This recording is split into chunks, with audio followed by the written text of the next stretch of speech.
सबको जय श्री कृष्ण। सभी भाइयों को मेरा नमस्कार और सभी बहन बेटियों का चरण स्पर्श। आप सब पर माँ भगवती, माँ काल बाबा का आशीर्वाद बना रहे। बहुत प्यारी और बहुत प्रेरणादायक कथा है। जब कन्हैया भगवान कृष्ण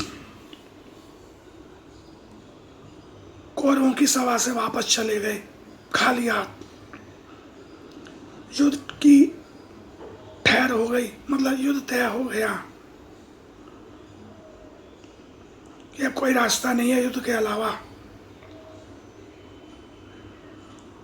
तो उस समय धृतराष्ट्र ने अपने राजजोशी को बुलाया। राजगुरु महात्मा विदुर, भीष्म पितामह,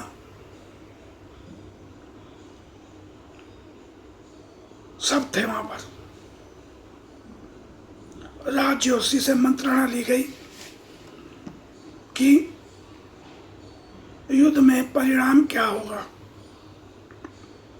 क्योंकि पहले ज्योतिष विद्या सही महीने में अगर सही ढंग से कैलकुलेट की जाए, उसकी गणना की जाए, तो आदमी एक पहर, दो पहर, एक दिन तक की सच बता देता है, और उससे भी ज़्यादा जिसे आती हो तो वो एक एक पल की भी सही बता देता है। सारा काम मैथमेटिकल है, गणना के ऊपर है। ग्रह नक्षत्र की स्थिति क्या है। आज लोग कहते हैं दूरबीन से देखने पे ग्रह यहाँ ये है वो है। उस समय कितनी शानदार व्यवस्था रही होगी कि जोशी वगैरह पूर्ण रूप से डिग्री लेकर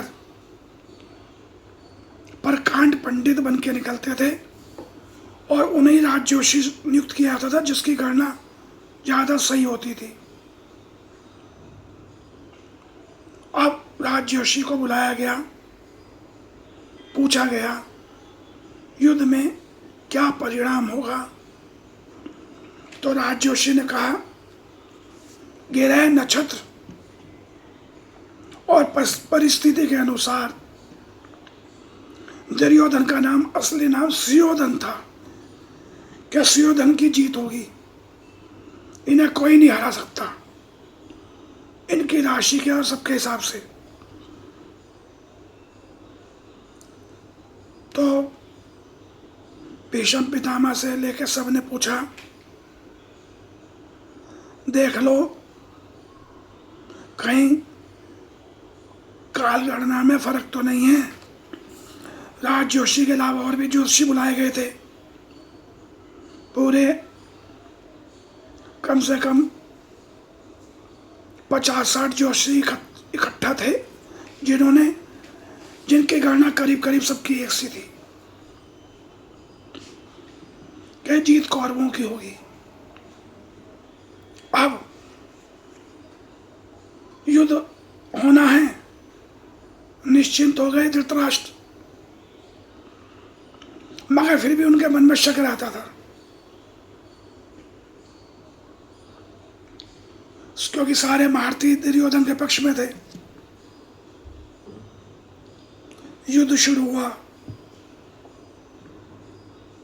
10 दिन में ही दुर्योधन की आधी से ज्यादा सेना निपट गई। बड़े बड़े महारथी ढह गए। दोबारा बुलाया गया राजजोशी को। महात्मा विदुर यह युद्ध से अलग थे, उन्हें भी बुलाया गया। वहां संजय भी बैठे थे, यह युद्ध का वर्णन कर रहे थे। भीष्म पितामह तो शरसैया पे थे, खैर वो उस समय उपस्थित नहीं थे, कृपाचार्य जो उनके कुल गुरु थे, राजगुरु, वो भी वहां उपस्थित थे। अब सब ज्योतिषियों से पूछा गया, भाई ऐसा क्यों हुआ, क्या हो रहा है। जब सबने फिर दोबारा देखा, कह रहा ये गणना तो हमारी सबकी सही थी, मगर वहां कोई ऐसा आदमी है जिसने ग्रह नक्षत्र काल को बदल के रख दिया है, समय को बदल के रख दिया है। कोई तो है वहां जो इन सीमाओं में बंधा हुआ नहीं है, जो समय से परे है, काल ग्रह नक्षत्रों से बहुत दूर है, जो इन सबको बदलने की क्षमता रखता है। कृपाचार्य बोलते हैं, ऐसा कौन है वहां पे जो ग्रह नक्षत्र काल को बदल सकता है, जो समय से परे है। महात्मा विद्र बोलते हैं, वहां कृष्ण है, वहां श्री कृष्ण है, जो इन सबसे दूर परे अलग है। यहां कोई नक्षत्र, कोई ग्रह, कोई काल काम नहीं कर सकता। धृतराष्ट्र बोलते हैं कि इसका कोई उपाय है,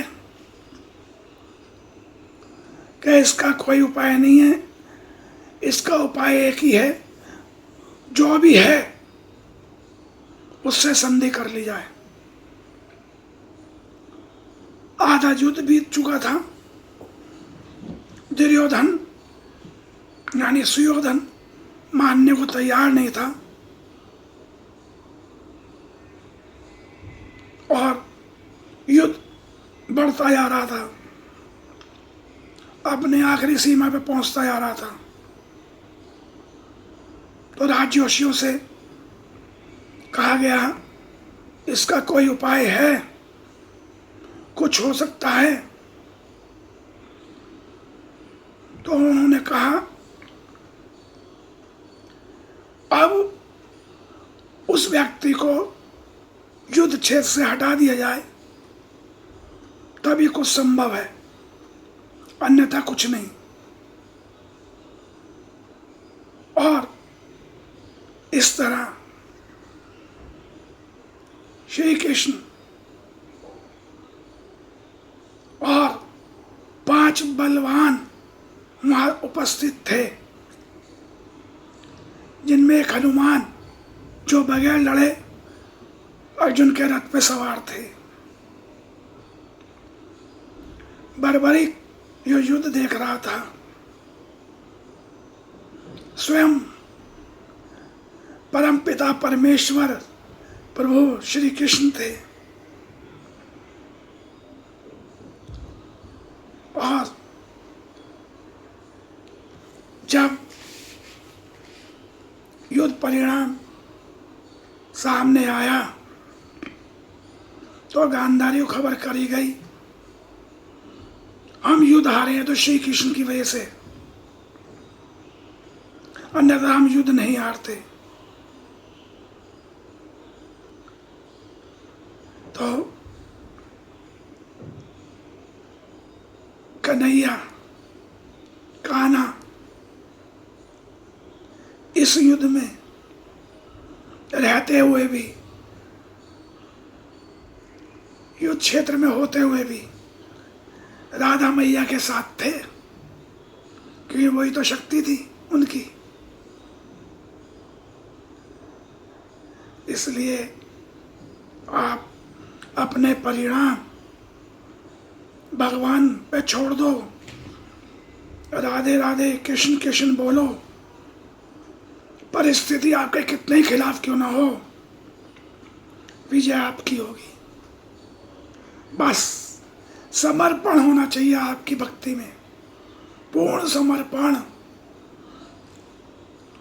जय श्री कृष्ण।